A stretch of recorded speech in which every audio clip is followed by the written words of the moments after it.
বিমান দুর্ঘটনা, মাইলস্টোন স্কুলের কথা তো অনেকেই শুনেছেন, কেউ বা ছবিতে দেখেছেন, আবার কেউ বা দেখেছেন নিউজে। খুবই মর্মান্তিক একটা কাহিনী।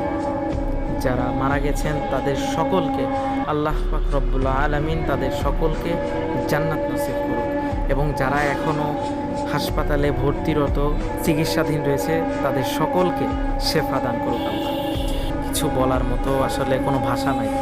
যারা পুতুলের মতো ছোট্ট ছোট্ট বাচ্চা ছিল, আজ তারা দেখেন পুরো ছাই হয়ে গেছে।